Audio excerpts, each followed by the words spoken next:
இன்னொரு முறை இயேசு கிறிஸ்துவின் பெயரில் கேட்கிறவன் எவனும் பெற்றுக் கொள்கிறான்.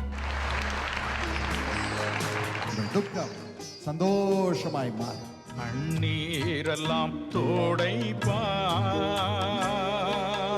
கண்மணி போல் காப்பார்.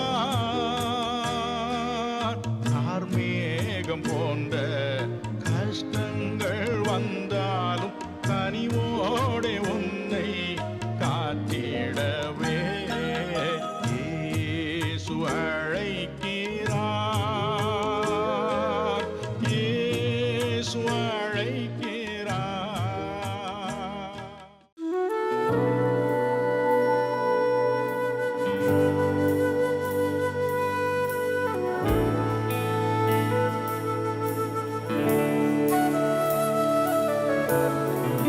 சங்கீதம் 107:29-30 வேதம் கூறுகிறது, கொந்தளிப்பை அமர்த்துகிறார், அதன் அலைகள் அடங்குகின்றது. அமைதல் உண்டானது நிமித்தம் அவர்கள் சந்தோஷப்படுகிறார்கள். தாங்கள் நாடின துறைமுகத்தில் அவர்களை கொண்டு வந்து சேர்க்கிறார். எப்பொழுதும் எல்லா கொந்தளிப்பையும் ஆண்டவர் அமைதலாக்குகிறார், சந்தோஷத்தை உண்டு பண்ணுகிறார். நாம் நாடும் இடத்தில் ஆண்டவர் கரை நம்மை கொண்டு வந்து சேர்க்கிறார். அதற்கு ஆண்டவர் நன்றி செலுத்துவோம்.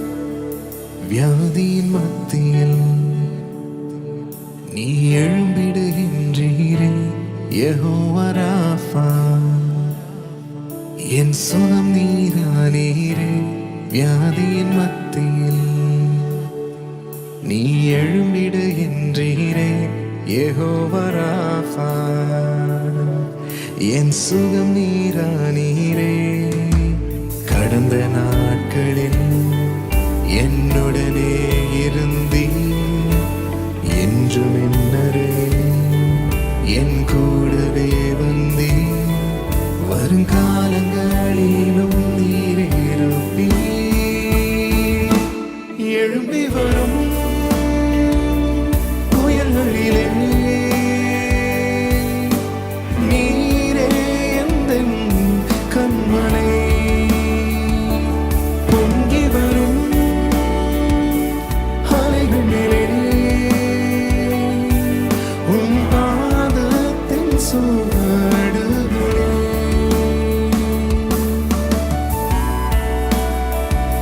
எழும்பும் அப்பா, புயல்களை எல்லாம் அடக்க எழும்பும், வியாதியை எல்லாம் நீக்க எங்கள் வாழ்க்கையில் எழும்பும், எல்லா பிரச்சனையும் அகன்று செல்லட்டும்.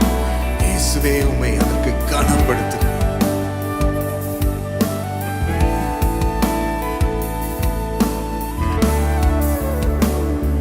புயலின் மத்தியில் நீ நின்றிடுகின்றீரே, நீரே என் சத்துவம், என் நம்பிக்கை நீரே.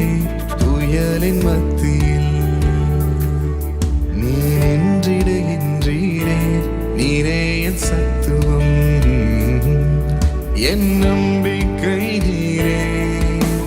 கடந்த நாட்களில் என்னுடனே இருந்தீர், என்றும் என்னருகில் என் கூடவே வந்தீர். வரும் காலங்களிலும் நீர் இருப்பீர். எழும்பி வரும் புயல்களிலே நீரே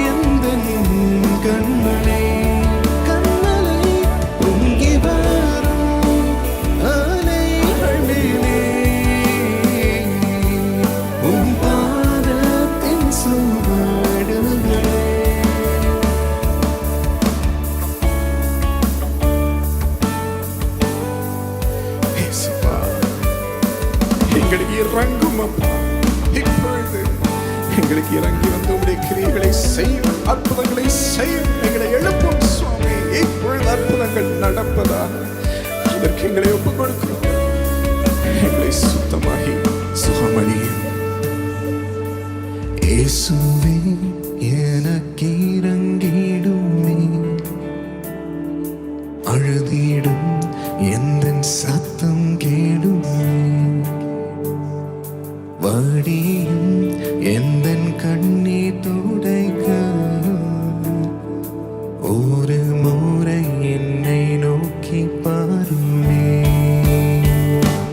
இயேசுவே எனக்கு இறங்கிடுமே, அப்பா அழுதிடும் எந்தன் சத்தம் கேடுமே, படியும் எந்தன் கண்ணீர் துடைக்க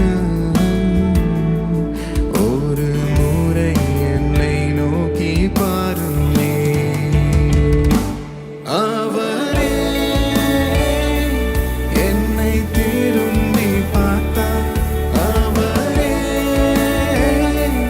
என்னை தூக்கி எடுத்தார், அவரே என்னை திரும்பி பார்த்தார், அவரே என்னை தூக்கி எடுத்தார். அவர் மடியில் போட்டு கண்ணீரை துடைத்து என் சமாதானம் போதும் என்றார். அவர் மடியில் போட்டு கண்ணீரை துடைத்து என் சமாதானம் போதும் என்றார். அவரே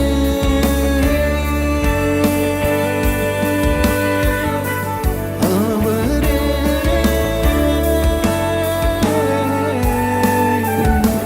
இயேசுவே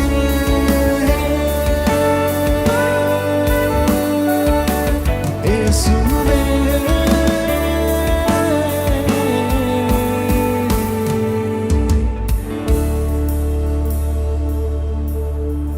இயேசு உங்களை மடியில் எடுத்து ஆதரித்து எல்லாவற்றையும் அமைதலாக்கி சமாதானம் தந்து சுகமாக்குகிறார்.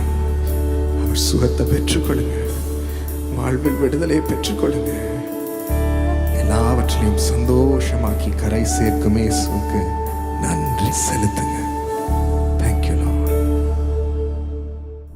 ஏசாயா 40, 30, 31 வசனங்கள் இவளை பார்க்கும் பொழுது ஆண்டவர் சொல்லுகிறார், இளைஞர் இளைப்படைந்து சோர்ந்து போவார்கள், வாலிபரும் இடறி விழுவார்கள். ஆண்டவர் இதை பார்த்து துக்கம் அடைகிறார். இடறி விழுவதை பார்க்கிறார். சோர்ந்து போய் ஆறுதலற்று அவர்கள் கிடப்பதை பார்க்கிறார். மனம் திறந்து பேச முடியாதபடி அப்படியே நொந்து போகிறதை அவர் பார்க்கிறார். திசை மாறி அவர்கள் விழுவதை பார்க்கிறார். அவர் நியமித்த நடையில், அவர் நியமித்த வழியில் நடக்காமல் இருப்பதை பார்த்து நொந்து போகிறார். இல்லை, என் வாலிபர்கள், என் பிள்ளைகள், என் பெண் நடந்து அவர்கள் உயர பறக்க வேண்டும் என்பதுதான் அவர் ஆசை. ஆனால் இந்த வசனத்தில் என்ன சொல்லுகிறார்? கர்த்தருக்கு காத்திருக்கிறவர்களோ புது பலன் அடைந்து கழுகுகளை போல செட்டைகளை அடித்து எழும்புவார்கள். அவர்கள் ஓடினாலும் இளைப்படையார்கள், நடந்தாலும் சோர்ந்து போகார்கள். இந்த பாக்கியத்தை ஆண்டவர், கர்த்தருக்கு காத்திருக்கும் பாக்கியத்தை ஒவ்வொருவருக்கும் வாலிபர்களுக்கு விசேஷமாய் கொடுக்க போகிறார். ஆண்டவர் அப்படிப்பட்ட இருதயத்தை கொடுக்கணும் என்று இன்று நாம் வாஞ்சையாய் கேட்போம். நமக்கும் வாலிபர்களாகிய நாம் ஆண்டவரிடத்தில் அர்ப்பணித்து கேட்போம். உமக்கு காத்திருக்க, உமக்கு முன் ஓடாதபடி, ஆண்டவரே என் ஆசைகள் பின் ஓடாதபடி, என் வழி தான் சரி என்று நினைத்து இந்த உலக காரியங்களை நான் அந்த வழியில் பெற்றுக்கொள்வேன் என்ற ஒரு நோக்கத்தோடு உம்மை மறந்து நான் ஓடாதபடி என்னை காத்து கொள்ளும் அப்பா. கர்த்தருக்கு கொஞ்சம் பொறுமையா காத்திருந்து என் வழிகளை அர்ப்பணித்து கர்த்தர் தான் எனக்கு ஆசீர்வாதத்தை தருவார் என்று அறிந்து நான் சமர்ப்பிக்க எனக்கு உதவி செய்யும் என்று நம் இருதயத்தை ஏற்படுத்துவோமா? ஆண்டவர் கையில் நம்ம ஒப்பு கொடுப்போமா? கொஞ்சம் அப்படி ஆண்டவருக்கு காத்திருந்தீங்கன்னா ஆண்டவர் உங்களை உயர்த்தும் விதம் அதற்கு ஈடு இணையே இல்லை. அந்த எண்ணங்களை வச்சு தான் நம் வாலிபர்களாகிய நம்மை நடத்த வருகிறார். ஆனால் அதை விட்டுட்டு நம்ம அவருக்கு முன் ஓடும் பொழுது நாம் இடறி விழுகிறோம், நொந்து போகிறோம், நாம் சோர்ந்து போகிறோம். அவர்கள் இளைப்படையார்கள். ஆனால் இன்று ஆண்டவருக்கு காத்திருக்கும்படி நம்மை ஒப்பு கொடுக்க போகிறோம், இருதயத்தை அர்ப்பணிக்க போகிறோம். ஆண்டவர் என்ன சொல்லுகிறார்? அப்படிப்பட்டவர்களை நான் கழுகுகளின் செட்டைகளை அடித்து அவர்கள் எழும்பும்படி பலப்படுத்துவேன், புது பலனை நான் அடைய செய்வேன். புது பலனை அடையும்படி ஆண்டவர் நம் வாலிபர்களுக்குள் இன்று வைக்கிறார். அவர்களுக்காக நீங்கள் காத்திருக்க கூட நிறைய பேர் வந்திருக்கிறீர்கள். ஆண்டவர் உங்கள் ஜெபத்தை கேட்பார். பிரியமானவர்களே, திரும்பி போகும்பொழுது ஒரு மாற்றத்தை ஆண்டவர் கொடுப்பார் என்று விசுவாசிக்கிறேன். அவர்கள் புது பலன் பெற்று இருக்கிறத நாம் சோர்வடைந்து போனதெல்லாம் மாறி புது பலன் பெற்றிருப்பதை நாம் பார்க்க போகிறோம். இதை ஆண்டவரிடத்தில் நாடி நாம் இன்று கேட்போம். எந்தெந்த காரியங்களில் ஆண்டவர் இப்படிப்பட்ட ஒரு உயர்வையும் ஒரு மாற்றத்தையும் கொண்டு வருகிறார் என்று 3 காரியங்களை வெகு சீக்கிரமாக உங்களுக்கு சொல்லுகிறேன். 1, ரட்சிப்பை ஆண்டவர் வாலிபர்களுக்கு கொடுக்கும்படி இன்று பெற்றுக்கொள்ள போகிறோம். சிறு பிள்ளைகளுக்கு கொடுக்கும்படி நம்ம பெற்றுக்கொள்ள போகிறோம். இன்று கல்லூரிகளில் நம்ம பார்க்கும்பொழுது, ஏன் பள்ளிக்கூடங்களில் பார்க்கும் பொழுதே பசங்க மாத்திரம் இல்லை, பெண் பிள்ளைகள் கூட கிளாஸ் முழுசும் அவர்களுக்கு இருக்கிற பழக்கம் குடி, போதைப் பொருட்களுக்கு அடிமை அப்படி பரவி கொண்டு இருக்கிறது. அது பார்க்கும் பொழுது அவர்கள் கண்குருடாக அதையெல்லாம் பின்பற்றி அதற்கு அடிமையாகிறது பார்த்து நமக்கு மிகப்பெரிய வருத்தம். அப்படியே வாழ்க்கை வீணாக போகிறது. நிறைய பெற்றோர் வந்து இதை குறித்து அழுவதை நான் கேட்டிருக்கிறேன். அதனால் அவன் குணமே மாறுது. நான் சொல்கிறத கேட்கவும் மாட்டேங்கிறான். அவனுக்கு நல்ல வழி என்ன என்றே தெரிய மாட்டேங்குது. என்ன செய்யணும் வாழ்க்கையில் என்ற ஒரு நோக்கமே போயிடுது. நோக்கமற்று திரிகிறானே என்ன செய்கிறது என்று நமக்கு வருத்தம். இந்த பொருட்கள் அவர்களை அடிமைப்படுத்தி அவள் மனதை திசை திருப்புகிறது. எண்ணத்தை மெய் மறந்த ஆண்டவர் வழிகளை விட்டு விலகும்படி செய்கிறது, அடிமைப்படுத்துகிறது. இதே போல இச்சை எல்லா இடத்திலும் பரவி கொண்டிருக்கிறது, சமுதாயத்திலையும் பரவி கொண்டிருக்கிறது. இந்த இச்சை நிமித்தம் செய்யும் பொல்லாத செயல்களை நாம் சமுதாயத்தில் கேட்கிறோம். இச்சை பெருகி இருக்கிறது. மோசமான காரியங்களை அவர்களை செய்ய வைக்கிறது. இச்சையில் வாலிபர்களின் இன்று ஒன்றாக வாழ்வது கூட அவர்கள் தீர்மானம் பண்ணுகிறார்கள். திருமணத்திற்கு முன்னே ஒன்றாக இருக்கும்படியும் அப்படியே வாழ்க்கையை வாழ்வதாகவும் அவர்கள் தீர்மானம் பண்ணிக்கொள்கிறார்கள். இச்சையில் எடுக்கும் முடிவுகள் அவர்களை ஆண்டவருடைய ரட்சிப்பிலிருந்து விலக்குகிறது, வாழ்க்கைக்குரிய வழியிலிருந்தும் விலக்குகிறது, நீதியிலிருந்து விலக்குகிறது, அவர்கள் கெட்டு போகும்படி செய்கிறது. இதனால் ஆண்டவருடைய ஆசீர்வாதம் இழந்து போகிறார்கள். ஆண்டவருடைய ஆசீர்வாதம் அப்படிப்பட்ட வழியில் இருக்க முடியுமா? ஆண்டவரை விட்டு விலகி இருக்கும் பொழுது, இருதயம் விட்டு விலகி இருக்கும் பொழுது, இச்சையின் காரியங்களையோ போதையின் காரியங்களையோ இவைகளை மாத்திரம் நாம் கனப்படுத்தி வாழும் பொழுது ஆண்டவருக்கு நம் இருதயம் சமர்ப்பிக்கவே முடியாது, தூர விலகி இருக்கும். பெற்றோர் எத்தனையோ பேர் வந்து சொல்றதை கேட்டிருக்கிறேன். என் பேச்சிற்கும் என் பிள்ளை கனத்தையே கொடுக்கறதில்ல. பெற்றோரின் வார்த்தைக்கு கனப்படுத்தாத அந்த எண்ணம் அவர்கள் பெற்றோரை விட்டு விலக செய்கிறது. பிள்ளைகள் எல்லாம் பெற்றோரை கனப்படுத்தும், ஆண்டவருக்குள் தன்னைத்தான் தாழ்த்தி கனப்படுத்தும், தன்னைத்தான் தாழ்த்தி ஒப்பு கொடுக்கும். அவர்கள் ஆண்டவர் கொடுத்த பெற்றோர், ஆண்டவர் கொடுத்த வழிநடத்துதல்கள் என்று காதை திறந்து கேட்கும்படி, ஆண்டவர் சாயலை அவர்களில் பார்க்கும்படி அப்படி ஒப்பு கொடுக்க இன்று நாம் கேட்போம். ஆண்டவர் ஒரு மறுரூபத்தை கொடுப்பார். வேதத்தில் பார்க்கும் பொழுது தானியேல் அவர் வாலிப வயதில் இருக்கும் பொழுதே அங்கு ராஜா சில வாலிபர்களை தெரிந்து கொண்டு தன்னுடைய கோர்ட்டில் அவர்களுக்கு பயிற்சி கொடுக்கும்படி, அவர் ராஜாவினுடைய சேவையில் சேர்ந்து அவருக்கு சேவிக்க இருக்கிறதுலே சிறந்த வாலிபர்களை எல்லாம் கொண்டு வாங்கன்னு அவர் கட்டளை கொடுத்தார். அப்போ அதிகாரிகள்லாம் தேடி ஒரு சில வாலிபர்களை எல்லா இடத்துலேருந்தும் கூட்டிகிட்டு வந்தாங்க. 3 வருஷம் அவங்களுக்கு ராஜாவின் சேவையில் சேரும்படி அவர்களை பயிற்சி கொடுத்துட்டு இருந்தாங்க. ஆனால் அந்த நேரத்தில் அவர்களுக்கு ராஜாவின் உணவையும் ராஜரீக திராட்சரசத்தையும் அவர் சாப்பிடுவதில் கொஞ்சத்தை அவர்களுக்கு கொடுத்து கொடுத்து அவர்கள் பலமாய் ராஜாவுக்கு முன்னாடி காணப்படும்படி அவர்கள் கொடுத்து வந்தாங்க. அந்த நாட்களில் நடத்தின அந்த வழிமுறைகளுக்கு எதிர்மாறாக இருந்ததுனால தானியேலும் தன் 3 நண்பர்களும் மாத்திரம் வாலிபர்கள், அதெல்லாம் எங்களுக்கு வேண்டாம், நாங்கள் அதை சாப்பிட போகிறதில்ல, ஆண்டவர் எங்களுக்கு இப்படிப்பட்ட உணவை சாப்பிடக்கூடாதுன்னு சொல்லியிருக்கிறார், எங்களுக்கு அது வேண்டாம். அந்த அதிகாரி கேட்டார், அது கொடுக்கலன்னா ஏன் உயிர் போயிரும்பா, ராஜா என்ன சொல்லுவார், ஏன் உயிரை எடுத்துருவார், இப்படி நான் நல்லபடியாக பலன் உள்ள வாலிபர்களை அவருக்கு காட்டலைன்னா எனக்கு தான் பிரச்சனை. ஆனால் தானியேல் சொன்னார், 10 நாட்கள் எங்கள் கொடுங்க, வெறும் காய்கறியும் வெறும் தண்ணீரும் நாங்கள் சாப்பிட்டே இவர்களை காட்டிலும் நான் பலன் உள்ளவர்களாக நாங்கள் இருப்போம் என்று சவால் விட்டார்.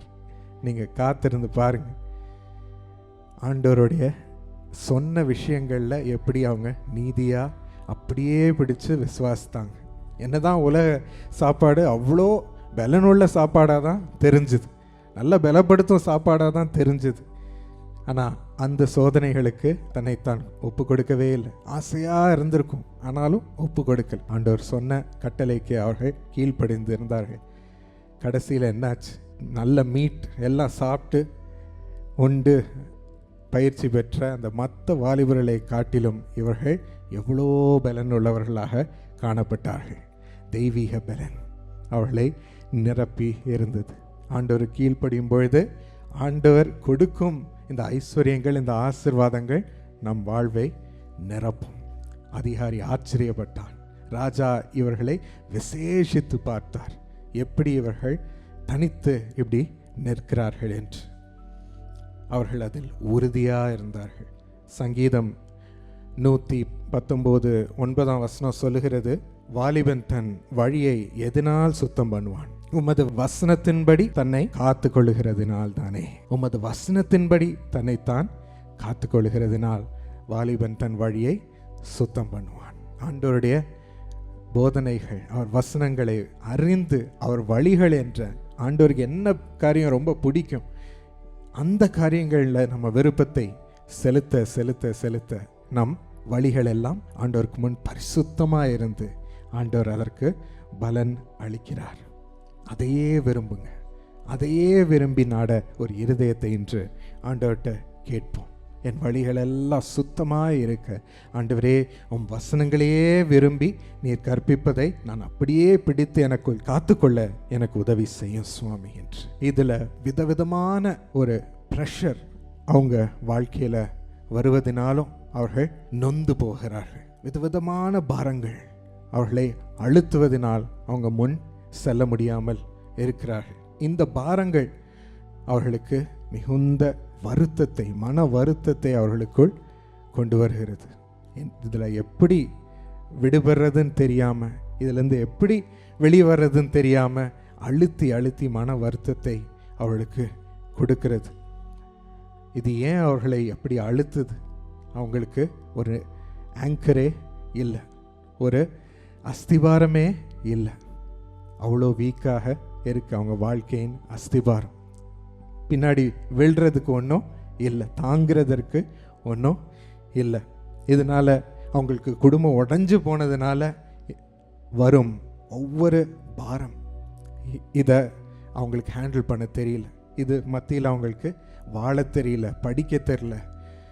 அதை தாங்க முடியாமல் குடும்பம் சண்டையினாலோ பிரிவினையினாலோ இல்லை குடிப்பழக்கத்தினாலோ உடைந்து போயிருக்கிறதுனால அவங்க அந்த பாரத்தை சுமக்க முடியாமல் உடைஞ்சு போகிறாங்க. அவங்க எவ்வளோ எதிர்பார்ப்புகள் குடும்பம் அவர்கள் மீது, நீ இப்படி தான் இருக்கணும், அப்படி தான் இருக்கணும், ஏன் பண்ண மாட்டேங்கிற, இதை இப்படி தான் செய் என்று கண்டித்து கண்டித்து கண்டித்து கண்டித்து எல்லா காரியத்திலையும் அவர்களை திட்டுவதனால், எல்லா காரியத்திலையும் அவர்களை இப்படி தான் செய்யணும் அப்படி தான் செய்யணும் என்று வற்புறுத்துகிறதுனால் அவர்கள் அந்த பாரத்தை எப்படி சுமக்கிறதுனே, அந்த ப்ரெஷரை எப்படி சுமக்கிறதுனே தெரியாமல் இருக்கிறார்கள். நொந்து போகிறார்கள். யார்கிட்ட போய் சொல்கிறதுன்னு தெரியாமல் நொந்து போகிறார்கள். இன்னும் அவர்கள் குடும்பத்தின் எதிர்பார்ப்பு, குடும்பத்தை நீ தான் காப்பாற்றணும் என்ற அந்த ப்ரெஷர், படிப்பில் தோல்வி பெற்றோ இன்டர்வியூவில் தோல்வி பெற்றோ, ஐயோ குடும்பத்தை நான் தானே தாங்கி இருக்கணும் என்ற அவமானத்தில் அவர்கள் அந்த பாரத்தில் அமிழ்ந்து போகிறார்கள். சிலர் நியூஸ் செய்தியில் பார்க்குற தன் வாழ்க்கையே முடித்து கொள்கிறார். என் குடும்பத்தை காப்பாற்றுறவன் நானாக தானே இருந்திருக்கு, என்னை நம்பி தானே இவ்வளோ செலவழித்தாங்க, என்னை நம்பி தானே இவ்வளோ படிக்க வச்சாங்க, என்னால் காப்பாற்ற முடியலையே, ஃபெயில் ஆயிட்டேனே, ஐயோ மார்க் கம்மியாயிடுச்சு, எப்படி என் எதிர்காலம் மட்டும் இல்லை குடும்பத்தின் எதிர்காலம் இருக்கும், எப்படி அவங்களுக்கு முகத்தை காண்பிப்பேன் என்ற வருத்தம் அவர்களை மனதை அழுத்துகிறது. எபேசியர் 2:20-22 வாசிக்கும் பொழுது அதற்கு இயேசு கிறிஸ்து தாமே மூலைக்கல்லாய் இருக்கிறார். அவர் மேல் மாளிகை முழுவதும் இசைவாய் இணைக்கப்பட்டு கர்த்தருக்குள் பரிசுத்த ஆலயமாக எழும்புகிறது. அவர் மேல் நீங்களும் ஆவியினாலே தேவனுடைய வாசஸ்தலமாக கூட்டி கட்டப்பட்டு வருகிறீர்கள். இப்படி தேவன் இயேசு கிறிஸ்து நமக்கு வாலிபர்களாய் நமக்கு அஸ்திபாரமாய் இருக்க விரும்புகிறார், மூலைக்கல்லாய் இருக்க விரும்புகிறார். அப்போ நம்ம அசைக்க முடியாதபடி பலனோடு கட்டப்படும். அதுவும் நம் இருதயம் பூரிப்படையும். ஏன்னா ஆவியினாலே தேவனுடைய வாசஸ்தலமாக நம்ம கட்டப்படும். எப்பொழுதும் ஆண்டோடைய பிரசன்னம் நிரம்பி இருக்கிற ஒரு இருதயத்தை அனுபவிப்போம். மன பாரங்கள் எல்லாம் அவர் சுமப்பதை நாம் ஒரு இளைப்பாறுதலை, ஒரு சமாதானத்தை நாம் அனுபவிப்போம். அப்படி கிறிஸ்து வாலிபர்களின் அஸ்திபாரமாய் இருக்க வேண்டும் என்று நாம் ஜெபிப்போம். ஆண்டவர் அஸ்திபாரமாக இருக்கும் பொழுது அவர்கள் எந்த பாரமோ சுமையோ அவர்களை அழுத்தி அவர்களுக்கு மன அழுத்துதலை கொண்டு வர முடியாது. அவர்கள் விசுவாசத்தில் மேலே ஆண்டவர் இயேசு உயர்த்தும்படி தன்னைத்தான் காத்துக்கொள்வார்கள். ஒரு சமாதானம் அவர்களை காத்துக்கொள்ளும். எப்படி ஆண்டவர் அவர்களுக்கு அஸ்திபாரமாக இருக்கும்படி, ஒரு மூலைக்கல்லாக இருக்கும்படி, ரட்சிப்பு அவர் மூலமாய் வரும்படி இன்று நாம் ஜெபிப்போம். வாலிபர்களை ஒப்பு கொடுத்து ஜெபிப்போம். சிறு பிள்ளைகளை ஒப்பு கொடுத்து ஜெபிப்போம். இந்த சின்ன வயசுலேருந்தே ஆண்டவர் ஒரு மூலைக்கல்லாக இருந்து அவர்களுக்கு சொல்லிக் கொடுத்து நடத்துவார் என்று நாம் கேட்போம். ரெண்டாவதாக, தவறான வழி நடத்துதல்கள் அவர்கள் வாழ்க்கையை திசை திருப்புகிறது. 2 கொரிந்தியர் 4:4 சொல்லுகிறது, தேவனுடைய சாயலாய் இருக்கிற கிறிஸ்துவின் மகிமையான சுவிசேஷத்தின் ஒளி அவிசுவாசிகளாகிய அவர்களுக்கு பிரகாசமாயிராதபடிக்கு இப்பிரபஞ்சத்தின் தேவனானவன் அவர்களுடைய மனதை குருடாக்கினான். இந்த உலகத்தின் அதிகாரியாக பிசாசானவன் கெர்ச்சிக்கும் சிங்கத்தை போல் சுற்றி திரிகிறான். எவனை நான் விழுங்கலாம் என்று சொல்லி அவன் சுற்றி திரிகிறான். எந்த பிள்ளையனுடைய வாழ்க்கைனா விழுங்குகிறது, நாசமாக்கி போடுகிறது. திருடவும் கொல்லவும் அவன் வருகிறான். இதற்கு பொய்யின் வார்த்தைகளை அவர்கள் இருதயத்தில் வைத்து நிரப்புகிறான். கண்களை, மனதை குருடாக்கி விடுகிறான் என்று வேதம் சொல்லுகிறது. அவர்களே அறியாமல் இந்த வார்த்தைகளை எல்லாம் அவங்க உள்ள விட்டு கேட்டு குருடாகி விடுகிறார்கள். ஆண்டவருடைய சுவிசேஷத்தின் ஒளி அவர்களுக்குள் நிலை நிற்காததினால், ஆண்டவர் இயேசு மூளைக்கல்லாக இருக்காததினால், காலியாக இருக்கிறதுனால் இந்த வார்த்தைகள் வந்து கெடுத்து விடுகிறது. இப்படிப்பட்ட வார்த்தைகள் அவர் வாழ்க்கையை நாசமாக்கி விடுகிறது, வழி தவறி செல்ல வைக்கிறது. எத்தனையோ இன்று சமுதாயத்தில் பார்க்கிறோம், வாலிபர்களை பிரிக்க, ஒருத்தரை ஒருத்தர் வெறுக்க சொல்லிக் கொடுக்கிறார்கள். அந்த ஜாதியா அவனை வெறுத்து விடு, அந்த விதமான இனமா வெறுத்து விடு, அந்த பேக்ரவுண்ட்லேருந்து வந்திருக்கிறானா அவனை வெறுத்து, கீழ் ஜாதி அவனை வெறுத்து விடு, மேல் ஜாதி அவனை வெறுத்து விடு என்று சொல்லி எல்லாம் அவன் எண்ணங்களை போட்டு பிரிக்கிறான். வெறுப்பு வெறுப்பு வெறுப்பின் செய்திதான் வாலிபர்கள் மத்தியில் பரவி கொண்டிருக்கிறது. ஒருத்தருக்கு ஒருத்தர் சண்டை போட்டு பிரியணும், அடுத்தடுத்த சைடில் இருக்கணும் என்று சொல்லி இப்படிப்பட்ட தவறான வார்த்தைகள். இன்னும் இதன் மத்தியில் அவர்களுக்கு அன்பு நிலைக்கணும். பிரியமானவர்களே, ஆண்டவருடைய அன்பு மாத்திரம்தான் ஒரு சமாதானத்தை காக்கும். ஆண்டவருடைய அன்பு மாத்திரம்தான் இணைப்பை கொண்டு வரும். நம் சமுதாயத்தில் தொடர்ந்து வாலிபர்கள் அன்பை கொண்டு செல்ல வேண்டும். நம் வாலிபர்களாகிய நாம் முதலாவது இந்த அன்பை பெற்று மற்றவர்களுக்கு கொண்டு செல்ல வேண்டும். இயேசுனுடைய அன்பை சுமந்து செல்ல வேண்டும். இது ரொம்ப முக்கியம், எதிர்காலத்திற்கு ரொம்ப முக்கியம். இல்லைனா சமுதாயம் பிரிவினை அடையும், தேசம் பிரிவினை அடையும், நம் வீட்டை சுற்றி கூட பிரிவினை வரும், வெறுப்பு திகழும். அன்பை கொண்டு செல்வது நாம். ஆண்டோடைய அன்பு வாலிபர்கள் இருதயத்தில் அஸ்திபாரமாய் இருந்து அவர்களை நடத்த வேண்டும் என்று இன்று நாம் ஜெபிப்போம். வாலிபர்களை இரண்டாவதாக, அவர்கள் தன்னைத்தான் அறிந்து கொள்ள முடியாதபடி ஒரே கன்ஃபியூஷன் அவர்களுக்குள் கொண்டு வரும்படி பிசாசானவன் எத்தனையோ சிந்தனைகளை போடுகிறான். நான் யார், என்னுடைய ஐடென்டிட்டி என்ன, நான் எப்படிப்பட்டவன், என்னுடைய துணை எப்படிப்பட்டவர்களாக நான் துணையை தேடணும் என்று அதில் ஒரு கேள்விக்குறி.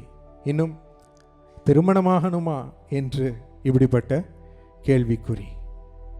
நிறைய பேர் அதற்கு ஆசை கூட இல்லை. ஆண்டவர் சொன்ன ஒரு ஒப்பந்தமாக திருமணம் இருக்கிற 2 பேரும் ஒன்றா வந்து அவருக்கு முன் ஒரு நீதியான ஒரு சந்ததியை உருவாக்க வேண்டும் என்று ஆண்டவர் விரும்புகிறார். ஆனால் அதற்கு ஒரு கேள்விக்குறி.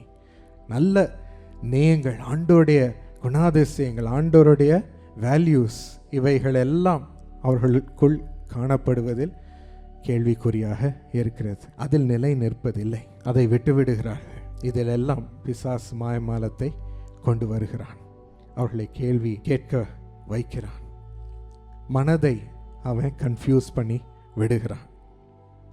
ரோமர் 12:2 கூறுகிறது, நீங்கள் இந்த பிரபஞ்சத்திற்கு ஒத்த வேஷம் தெரியாமல் தேவனுடைய நன்மையும் பிரியமும் பரிபூர்ணமான சித்தம் இன்னதென்று பகுத்தறியத்தக்கதாக உங்கள் மனம் புதிதாகிறதுனாலே மறுரூபமாகுங்கள் என்று வேதம் கூறுகிறது. இந்த பிரபஞ்சத்திற்கு ஒத்த வேஷத்தை தரித்து இருந்து இருக்காதீர்கள், மற்றவங்க மாதிரி அதை அலங்கரித்திருக்காதீர்கள்.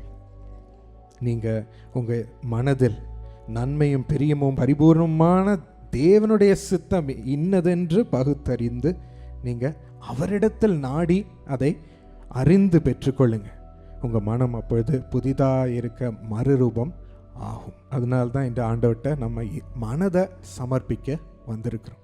அதில் எந்த விதமான விஷத்தின் வார்த்தைகளோ, எந்த விதமான பிரிவினையின் வார்த்தைகளோ, எந்த விதமான மாயமாலத்தின் வார்த்தைகளில் நாம் மாட்டிக்கொள்ள கூடாது. நாம் கர்த்தருக்கு காத்திருக்க வேண்டும். நம்ம மனதை அவரிடத்தில் புதுப்பிக்கப்பட ஒவ்வொரு நாள்லையும் நம்ம சமர்ப்பிக்கணும். இன்று நான் தெளிவாக இருக்கணும் சுவாமி, இன்று நான் உம்முடைய வழிகள் என்ன பரிபூர்ணமான சித்தம் என்று வசனம் சொல்லுகிறது. நன்மையான சித்தம், பிரியமான சித்தம், பரிபூர்ணமான சித்தம், இதை நாடும்படி நாம் ஆசைப்பட வேண்டும். இப்படிப்பட்ட சித்தம், இப்படிப்பட்ட வழியை நான் நாடணும் சுவாமி. ஒவ்வொரு நாளும் நான் வேண்டிக் கொள்ளணும், காத்திருக்கணும். அதுக்கு அதை எனக்கு அறிய செய்யும். எனக்கு அப்படிப்பட்ட தெளிந்த புத்தியை தாரும். அப்படிப்பட்ட மனதை எனக்கு, புதுப்பிக்கப்பட்ட மனதை எனக்கு தாரும் சுவாமி. ஒவ்வொரு நாள்லையும் அதை நாம் கேட்போம். அப்போது தவறான காரியங்களை பேசும்பொழுது நம் இருதயத்தில் ஆண்டவருடைய ஆவியானவர் எழுந்து ஞானத்தின் வார்த்தைகளினால் நம்மை காத்துக்கொள்வார். நம்மளே அறியாமல் ஆண்டவர் ஞானத்தின் வார்த்தைகளை போட்டு அப்படிப்பட்ட காரியங்களை வெறுக்க செய்வார், வேண்டாம் என்று தள்ளிவிட செய்வார். இது தவறு என்று அறிந்து கொள்ள நமக்கு கிருபை தருவார். இல்லைனா நம்ம வாசித்தது போல நாம் மனது குருடாய் இருப்பதை நாம் பார்க்கிறோம். குருடாக்கி விடுகிறான். சுவிசேஷத்தின் அந்த சத்தியத்தை நாம் அறிந்து கொள்ளாதபடி, சத்தியத்தின் வழியை அறிந்து கொள்ளாதபடி குருடாகி விடுகிறோம். கடைசியாக வாலிபர்கள், ஆண்டவருடைய பிள்ளைகள், அவர்கள் மேலே உயர வேண்டும், சிறப்பை அவர்கள் அடைய வேண்டும், சிறப்பான ஒரு எதிர்காலத்தை அவர்கள் அடைய வேண்டும். பிலிப்பியர் 2:14-15 சொல்லுகிறது, உலகத்திலே சுடர்களை போல பிரகாசிக்கிற நீங்கள் கோணலும் மாறுபாடுமான சந்ததியின் நடுவிலே குற்றமற்றவர்களும் கபடற்றவர்களும் தேவனுடைய மாசற்ற பிள்ளைகளுமாயிருக்கும்படிக்கு. அப்படி நம்ம தேவனுடைய மாசற்ற பிள்ளைகளாய் இருக்க வாஞ்சிக்கும் பொழுது, சமர்ப்பிக்கும் பொழுது, இந்த கோணலான இந்த மாறுபாடான சந்ததியின் நடுவிலே இப்படி நம்ம இருக்கும் பொழுது ஆண்டவர் நம்மை உலகத்திலே சுடர்களை போல பிரகாசிக்க செய்கிறார். ஆண்டவர் மிகவும் நம்மை விரும்பி பிரித்தெடுத்து நம்மை பிரகாசிக்கிற பாதையில் வைத்து எழும்ப செய்கிறார். இன்று ஆண்டவருடைய பிள்ளைகள், எத்தனையோ வாலிபர்கள் ஆண்டவருடைய ஞானத்தை கேட்பதே இல்லை. ஆண்டவருடைய வெளிப்பாடுகளை கேட்டு நம்ம வாழ்க்கையில் அதை பின்பற்றுவது இல்லை, நம்ம வாழ்க்கையில் செயல்படுவது இல்லை. நம்ம புத்தியிலையோ இல்லை நமக்கு தான் எல்லாம் தெரியும் என்று நினச்சி ஆண்டவருக்கு அர்ப்பணிக்காமல் ஓடுகிறோம். ஆண்டவரே, எனக்கு ஞானம் தாரும், எனக்கு புத்தி தாரும், அறிந்து கொள்ள கிருபை தாரும் சுவாமி, எனக்கு வெளிப்பாடுகளை தாரும், ஆவியின் வெளிப்பாடுகளை தாரும், புதிய புதிய ரகசியங்களை நீ எவ்வளோ வேதத்தின் உம்முடைய பிள்ளைகளிடம் தானியேலிற்கும் கூட யோசேப்பிற்கும் கூட நீர் வெளிப்படுத்தினீரே சுவாமி. அப்படிப்பட்ட வெளிப்பாடுகள் அதிசயமான ஞானத்தை கொடுக்கிறது. தானியேல் 1:20 நம்ம வாசிக்கும் பொழுது, ஞானத்துக்கும் புத்திக்கும் அடுத்த எந்த விஷயத்தில் ராஜா அவர்களை கேட்டு விசாரித்தானோ அதிலே தன் ராஜ்யம் எங்குமுள்ள சகல சாஸ்திரிகளிலும் ஜோசியர்களிலும் அவர்கள் 10 மடங்கு சமர்த்தராக ராஜா கண்டார். எவ்வளோ ஞானிகள் அந்த ராஜாவினுடைய கோர்ட்டில் இருந்தாங்க. ஆனால் அவர்கள் எவ்வளோ பெரியவர்களாக இருந்தாங்க, எவ்வளோ வருஷம் அவர்கள் இருந்தாங்க. ஆனால் அவர்களை விட 10 மடங்கு இந்த தானியேலும் நண்பர்களின் ஞானத்தை ராஜா கண்டார். ஞானத்திலும் புத்திக்கும் அடுத்த எந்த விஷயத்திலும் ராஜா 10 மடங்கு உயர்ந்திருப்பதை கண்டார். இந்த ஞானத்தை நாம் நாடுவோம், கேட்போம். ஆண்டவரே, எனக்கும் இப்படிப்பட்ட ஞானத்தை தாரும் வெளிப்பாடுகளை என்னோடு பேசிக்கொண்டே இரும். நான் செய்வதிலெல்லாம் இதை நாம் பெற்று செய்ய ஒரு வித்தியாசத்தை பார்க்க எனக்கு உதவி செய் என்று கேட்போம். நிறைய ஆண்டவருடைய பிள்ளைகள், வாலிபர்கள் இதற்கு நான் மேலே வரணுன்னே அவங்க ஆசைப்படுறதில்லை. நான் ஆண்டவருக்காக அவரை என் வாழ்க்கையில் காட்டி மகிமைப்படுத்தணும், என் வழிகளில் காட்டி மகிமைப்படுத்தணும். நான் செய்கிற காரியத்திலெல்லாம் அவர் உயர்ந்திருக்கிற தேவன், விசேஷித்த தேவன் என்று சொல்லி நான் காட்டணும் என்று ஒரு ஸ்டெப்பே எடுத்து வைக்கிறதில்லை. சோம்பல் அவர்களை மேற்கொள்ளுகிறது. வெறும் சாதாரண காரியத்தை செஞ்சுக்கிட்டு, சாதாரண சின்ன சின்ன விஷயங்களை செஞ்சுட்டு அதிலே திருப்தி அடைகிறார்கள். ஆனால் அது நம்மளுடைய நோக்கம் அல்ல. நம் நோக்கம் ஆண்டவரை மகிமைப்படுத்த வேண்டும் அல்லவா? நம்ம வாழ்க்கையின் மூலமாக ஆண்டவரை பிரதிபலிக்கணும், அவருக்கு மகிமை கொண்டு வரணும். அவர் எந்த இடத்துல வச்சிருக்கிறாரோ அதில் சிறந்திருக்கணும். அந்த ஒரு ஆவியை இன்று வாலிபர்களுக்கு, ஆண்டுடைய பிள்ளைகளுக்கு விசேஷமாக கொடுப்பார் என்று நாம் கேட்போம். பிரியமானவர்களே, வாலிபர்களே, நாம் இந்த இருதயத்தை ஆண்டவர்கிட்ட கேட்போம். அப்பொழுது ஆண்டவர் இந்த உலகத்தில் சுடர்களை போல் பிரகாசிக்க செய்வார், நட்சத்திரங்களை போல் பிரகாசிக்க செய்வார். இதில் எல்லாம் ஆண்டவருக்கு காத்திருப்பது மிக அவசியம். அப்படி சமர்ப்பிக்கும் இருதயம் இந்த கோணலான இந்த உலகத்தின் நடுவில், மாறுபாடும் இருக்கிற சந்ததியின் நடுவில் ஆண்டவருக்காக காத்திருப்பது. அவர் நீதியை அதன் மூலம் பெற்றுக்கொள்கிறோம், சித்தத்தை அறிகிறோம், ஆண்டவருக்காக பிரகாசிக்க அதன் மூலம் எழுப்புகிறார். இப்படி இன்று இந்த 3 ஆசீர்வாதங்களையும் நாம் பெற்றுக்கொள்ள இந்த நேரத்திலையும் வாலிபர்களை சமர்ப்பித்து ஜெபிப்போம். ஆண்டவர் நம் பிள்ளைகளை எல்லாம் நேஷனல் ரேங்க் பெறும்படி நாம் விசுவாசித்து ஜெபிப்போம். ஆண்டவர் கோல்ட் மெடலிஸ்டாக உயர்த்துவார் என்று விசுவாசித்து ஜெபிப்போம். சிறந்த வியாபாரிகளாக, சிறந்த வேலை உயர்ந்த இடங்களை பெற்றுக்கொள்ள எழும்பும்படி, இன்னும் கவர்மெண்ட்டுக்கே அவர்கள் அட்வைசர்ஸாக வழிநடத்த, தானியேலை போல வழிநடத்துதல் கொடுக்கிறவர்கள், அவர்களுக்கு செயல்படுகிறவர்களாக இருக்கிறதிலே அவங்க செய்வதில் சிறந்த தாளந்துள்ளவர்களாக எழும்ப, இன்னும் தீர்க்க தரிசனமாக ஆண்டவருக்கு ஊழியம் செய்ய, வல்லமையோடு ஊழியம் செய்ய, ஆண்டவருடைய வரங்களினால் நிரம்பி ஆசீர்வாதமாக இருக்க வாலிபர்கள் எழும்ப வேண்டும், பிள்ளைகள் எழும்ப வேண்டும் என்று நம்மை நாம் அர்ப்பணித்து ஜெபிப்போம். இந்த நேரத்திலையும் ஆண்டவர்கிட்ட அந்த காரியத்தை கேட்போமா? அப்பா, தயவாக என் இருதயத்தில் வந்து தங்கும். உமக்காய் காத்திருக்கிறேன், உமக்காய் காத்திருக்கும் ஒரு இருதயத்தை தாரும் அப்பா, தாரும் அப்பா. கர்த்தருக்கு காத்திருக்கிறவர்களோ அவர்கள் புது பலன் அடைகிறார்களே. கழுகுகளின் செட்டையின் மீது அவர்கள் உயர பறந்திருக்கும்படி நீர் உயர்த்துகிறீர் சுவாமி. உம்முடைய சட்டைகள் எங்களை உயர்த்துகிறது. ஆண்டவரே, எனக்கும் இந்த கிருபை தாரும் என்று வாலிபர்களே ஒப்பு கொடுத்து ஜெபிக்கிறீங்களா? சிறு பிள்ளைகளை ஒப்பு கொடுத்து ஜெபிக்கிறீங்களா? இது உங்கள் நேரம். ஆண்டவர்கிட்ட கேட்கும் நேரம், கிருபை கேட்கும் நேரம், வரங்களை கேட்கும் நேரம், ஆண்டவருடைய தயவை கேட்கும் நேரம். இப்பொழுது அவர் முகம் உங்கள் மீது பிரகாசிக்கிறது. ஆண்டவரே, எனக்கு இறங்கும் என்று கேளுங்க. ஆண்டவரே, இருதயத்துக்குள் வாரும் என்று கேளுங்க.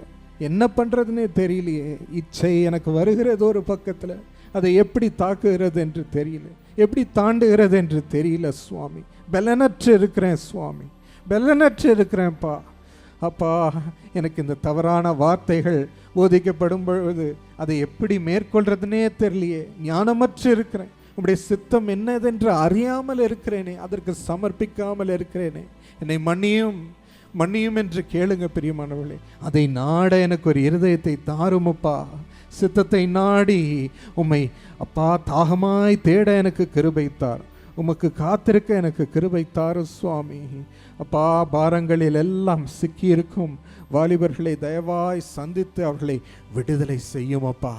அஸ்திபாரமாக மூளைக்கலாய் கிறிஸ்து வந்து பொறுப்பெடுப்பீராக ராஜா, பொறுப்பெடுப்பீராக. ஒவ்வொரு காரியத்திற்கும் இந்த நேரத்தில் ஜெபிக்க ஆண்டவர் விடுதலை கொடுக்கிறார் பிரியமானவர்களே. உங்கள் பாரப்பட்ட இருதயத்தை இந்த நேரத்தில் பார்க்கிறார். ஐயோ, போராட்டம் நிறைந்த இருதயத்தில் ஆண்டவர் உங்களுக்கு இளைப்பாறுதலை கொடுக்க உங்களை நோக்கி பார்க்கிறார். உங்கள் இருதய பாரங்களை ஏசப்பாவிடம் இப்பொழுது சமர்ப்பீங்க. உங்கள் பலவீனங்களை ஏசப்பாவிடம் இப்பொழுது சமர்ப்பீங்க. என்னால் முடியலப்பா, இவைகளையெல்லாம் சந்திக்க முடியலப்பா, இவைகளையெல்லாம் மேற்கொள்ள முடியலப்பா. ஆண்டவரை, தனியாக போராட என்னால் முடியல. யாரும் என்னை புரிந்து கொள்ள முடியலையே, யாரும் எனக்கு உதவி செய்ய இல்லையே. இந்த சிறு வயதில் அப்பா அம்மாவை இழந்திருக்கிறேனே, தனியாக இருக்கிறேனே என்று கூட நீங்கள் இருக்கலாம். அப்பாவை இழந்திருக்கிறேன், என் குடும்பத்தை எப்படி நான் சுமந்து கொள்வது என்று நீங்கள் அழுது கொண்டு இருக்கலாம், வேதனையோடு இருக்கலாம், மன அழுத்தத்தில் வந்திருக்கலாம். ஐயோ ஆண்டவரே, எனக்கு உதவி செய்யும். எப்படி இதன் மத்தியில் நான் மேலே உயர்வது என்று உள்ளத்தை எல்லாம் கொட்டி ஆண்டவரிடத்தில் கேட்கிறீர்கள்.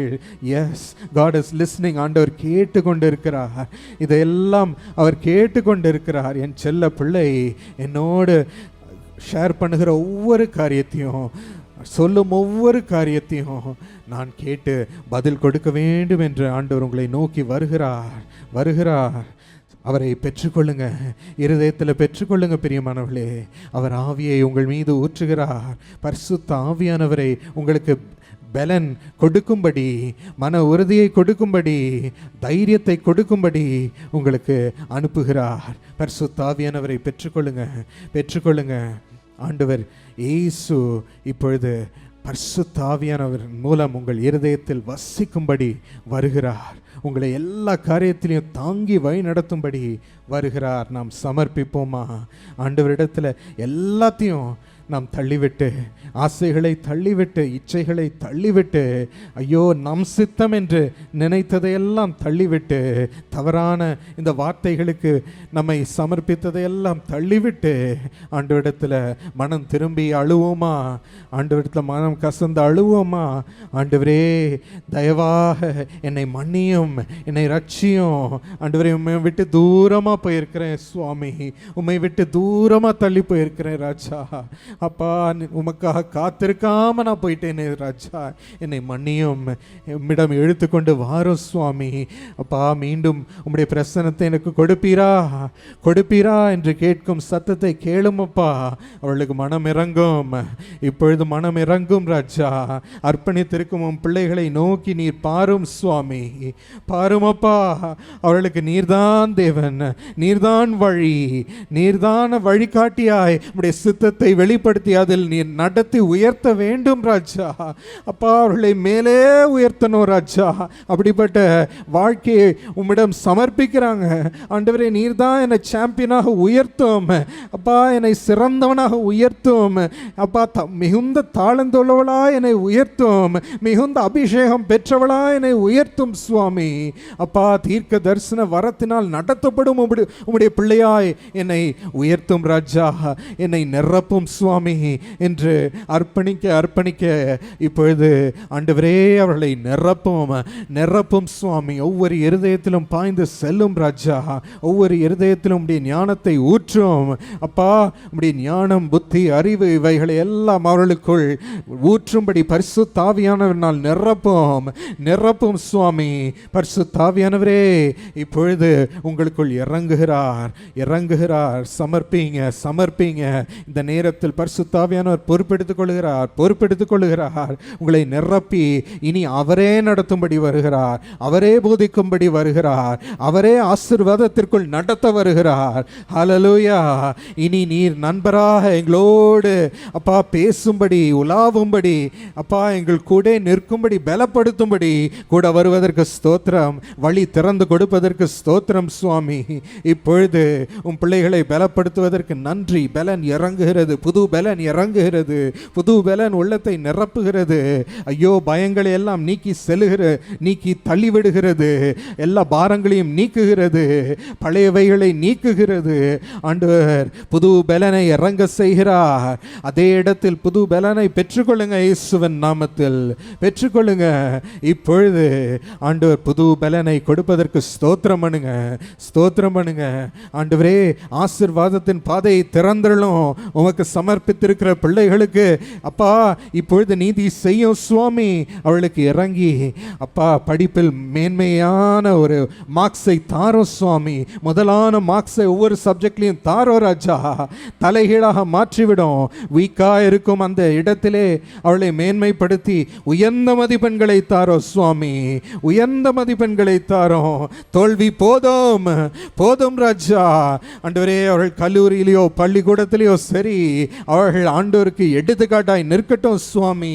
எல்லா காரியத்திலையும் முதன்மையாய் நிற்கட்டும், எல்லா போட்டியிலும் முதன்மையாய் நிற்கட்டும் சுவாமி. தெய்வ சுபாவத்தை பெற்று மற்றவர்கள் ஆச்சரியப்படட்டும் சுவாமி.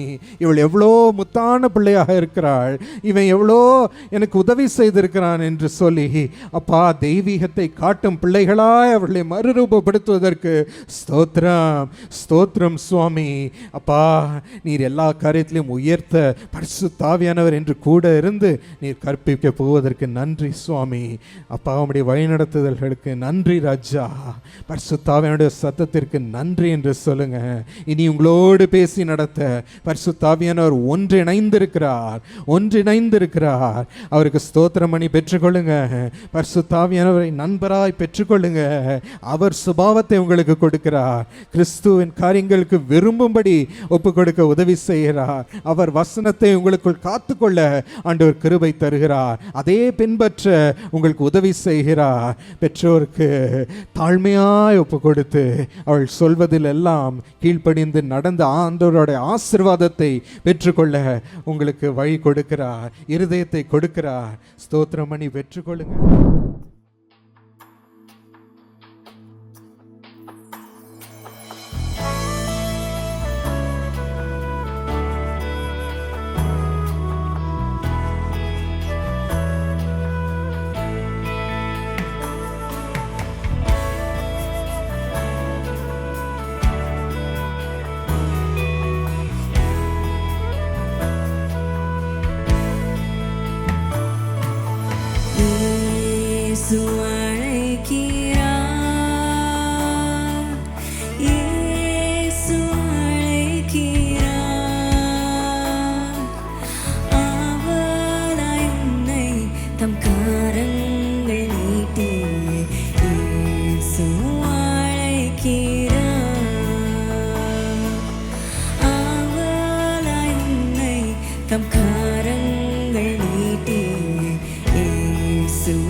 ஆறுதலாய்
மேகம் போன்ற கஷ்டங்கள் வந்தாலும் கருத்தோடு நின்னை காத்திடவே இயேசு அழைக்கிறார். இயேசு அழைக்கிறார். அவளாய் உன்னை தம் கரங்கள் நீட்டி இயேசு அழைக்கிறார். அவளாய் உன்னை தம் கரங்கள் நீட்டி இயேசு அழைக்கிறார்.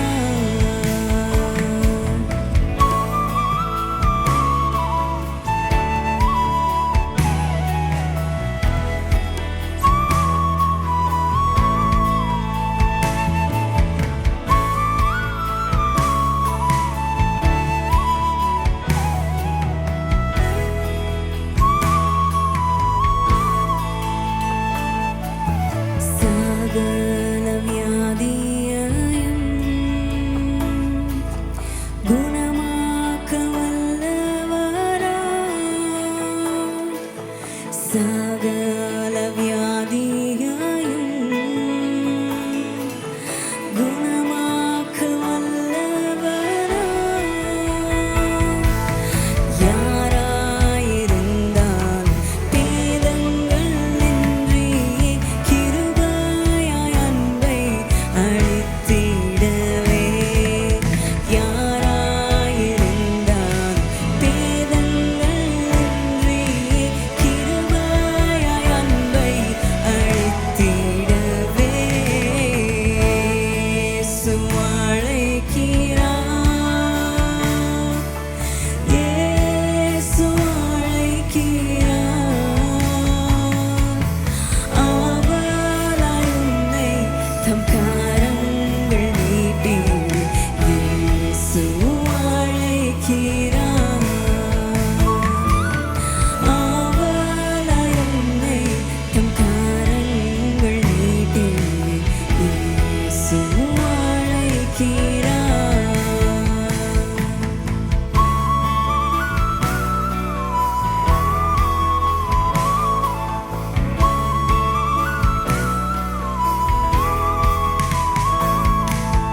தொல்லை கஷ்டங்கள் சூழ்ந்திடும், துன்பம் துக்கம் வரும்.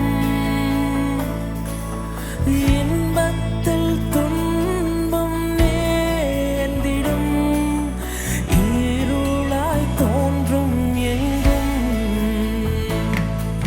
சோதனை வரும் வேளையில் சொற்கேட்கும் செவியிலே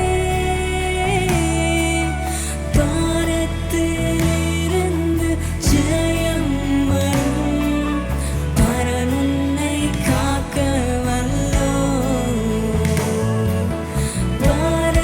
பாரத்திலிருந்து ஜெயம் வரும். பரன் உன்னை காக்க வல்லோர். காக்கும் வல்ல மீட்பர் உண்டெனக்கு, உண்டெனக்கு, உண்டெனக்கு. காக்கும் வல்ல மீட்பர் உண்டெனக்கு. காத்திடுவார் என்றுமே. காத்திடுவார் என்றுமே. காத்திடுவார் என்றுமே. சோராதே என் மனமே, சோர்ந்து போகாதே என் உள்ளமே. சோராதே என் மனமே, சோர்ந்து போகாதே என் உள்ளமே. மாறாத கர்த்தர் உன் பக்கம் இருக்கிறார். மாறாதவர் போலத்தான் உன்னை பாராதவர் போலத்தான். மாறாத கர்த்தர்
எனது ஆற்றலும் நீயாவாய், எனது வலிமையும் நீயாவாய்,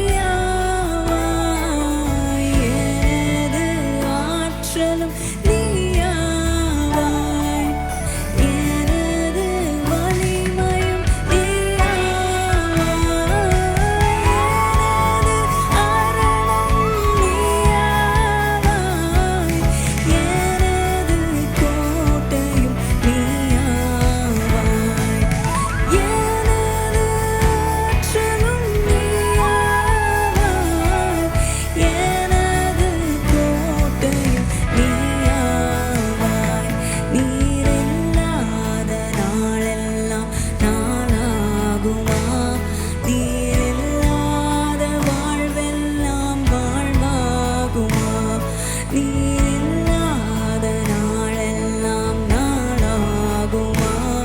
நீரில்லாத வாழ்வெல்லாம் வாழ்வாகுமா?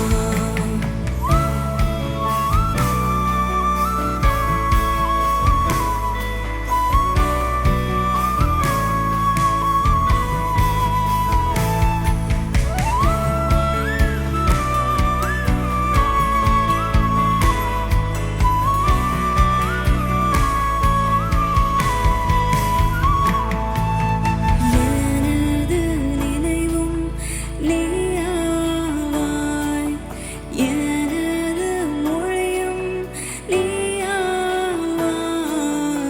எனது நினைவும் நீயாவாய், எனது மொழியும் நீயாவாய், எனது மீட்பும் நீயாவாய், எனது உயிர்ப்பும் நீயாவாய், எனது மீட்பும் நீயாவாய், எனது உயிர்ப்பும் நீயாவாய். நீரில்லாத நாளெல்லாம் நாளாகுமா? நீரில்லாத நீங்க பாடுறீங்களா? உங்க சத்தம் கேட்குமா? நீரில்லாத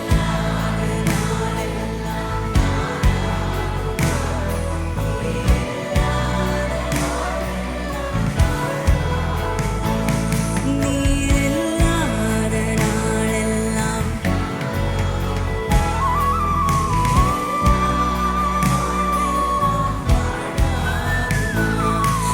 நீரில்லாத நாளெல்லாம் நாளாகுமா? நீரில்லாத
ஹேய் ஃப்ரெண்ட்ஸ், இந்த இளம் வயசில் நான் எப்படி யூஸ்ஃபுல்லாக இருக்கிறதுன்னு நினைக்கிறீங்களா? ஏசு உழைக்கிறார் ஊழியத்தில் நீங்களும் ஒரு யங் பார்ட்னராக சேரும் பொழுது, அதில் காணிக்கைகளை கொடுக்கும் பொழுது, எத்தனையோ ஊழியங்கள் இங்கே செய்யப்படுற ஊழியங்கள் மூலமாக உங்கள் காணிக்கை அதை தாங்கி செல்லுகிறது. எவ்வளோ பேர் 1000 லட்சக்கணக்கானவர்கள் ஆசீர்வாதம் பெறுறாங்க. உங்களுக்காக ஜெபிக்கிற ஜெப வீரர்கள் அந்த ஆசீர்வாதங்கள் எல்லாம் உங்கள் வாழ்க்கையின் மீது இறங்கும்படி அவங்க ஜெபிக்கிறார்கள். ஸோ நீங்களும் இளம் பங்காளராக என்ரோல் பண்ணிக்கோங்க. நீங்கள் இந்த திரையில் பார்க்குற வெப்சைட் இல்லை ஃபோன் நம்பருக்கு கால் பண்ணி என்ரோல் பண்ணலாம்.